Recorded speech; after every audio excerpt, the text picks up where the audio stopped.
Good morning students. Chapter 10 science light reflection and refraction. तो इसमें chapter 10 में हम पढ़ेंगे रिफ्लेक्शन के बारे में और रिफ्रैक्शन के बारे में। लाइट की वजह से जो रिफ्लेक्शन होता है और रिफ्रैक्शन होता है वो पढ़ेंगे और समझेंगे कि इन दोनों में डिफरेंस क्या होता है। We see a variety of object in world around us. तो हमने वैरायटी ऑफ ऑब्जेक्ट्स देखी है अपने वर्ल्ड में, अपने आसपास। However we are unable to see anything in a dark room.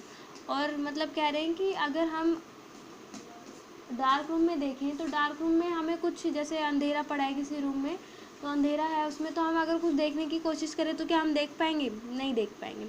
On lighting of the room these things become visible. अब क्या, जब हम जैसे ही लाइट कर देते हैं रूम में तो जो चीज़ें हैं वो विजिबल हो जाती हैं, मतलब दिखने लग जाती हैं। वट मेक दीज विजिबल, क्या है जो इन सबको विजिबल बना देता है? During the day the sunlight help us to see object. दिन के टाइम क्या होता है, जो सनलाइट है वो हेल्प करती है ताकि हम चीज़ों को देख सकें। An object reflect light that fall on it. This reflected light when receive by our eye. अब क्या है, जो ऑब्जेक्ट पे सनलाइट पड़ती है तो object reflect light that fall on it. Object पे सनलाइट पड़ी तो उस रिफ्लेक्शन की वजह से तो जो उस ऑब्जेक्ट ने जो लाइट पड़ी उसके ऊपर उसने रिफ्लेक्शन करा, ठीक है। This reflected light when received by our eyes enable us to see things.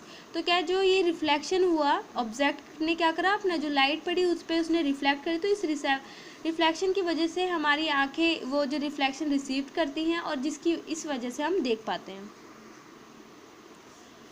We are able to see through a transparent medium as light is transmitted through it. हम क्या है, हम ट्रांसपेरेंट मीडियम में देख सकते हैं बिकॉज जो light है आराम से एक तरफ, मतलब आर पार जा सकती है। There are number of common wonderful phenomena associated with light such as image formation of mirror. तो बहुत सारे फिनोमिना हैं लाइट से रिलेटेड, जैसे कि इमेज जो फॉर्म होती है मिरर पे, द ट्विंकलिंग ऑफ स्टार्स, जो तारों का टिमटिमाना, the beautiful colours of rainbow, जो ब्यूटीफुल जो कलर बनते हैं, अलग अलग कलर बनते हैं रेनबो में, bending of light by medium and so. तो इसका जो मीडियम है वो क्या है, लाइट है। मीडियम मतलब बेंडिंग की वजह से, लाइट की बेंडिंग की वजह से ये सारी चीज़ें, सारे फिनोमेना होते हैं। The study of properties of light help us to explore them. अगर हम प्रॉपर्टीज ऑफ लाइट पढ़े तो हम इसके बारे में आगे पढ़ सकते हैं। By observing the common optical phenomena around us we may conclude that light seems to travel in straight line. तो आप कुछ फिनोमेना करके देखेंगे जिससे हमें पता चलेगा, ऑप्टिकल फिनोमेनास करेंगे जिससे हमें पता चलेगा कि जो लाइट है वो स्ट्रेट लाइन में ट्रेवल करती है।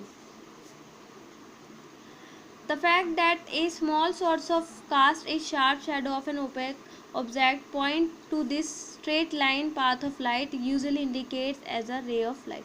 अब क्या है, जैसे कि अगर कोई ऑब्जेक्ट रखा है, उसकी शेडो बन रही है, और मतलब ऑब्जेक्ट रखा है किसी चीज़ के बीच में तो उसकी शेडो बनेगी, और अगर वहाँ से कुछ थोड़ी सी अगर लाइट स्ट्रेट, अगर कुछ जैसे कि होल वगैरह या कुछ भी है, तो वहाँ से अगर देख सकते हैं कोई पॉइंट रह गया तो वहाँ से आराम से जो लाइट है वो पास हो सकती है।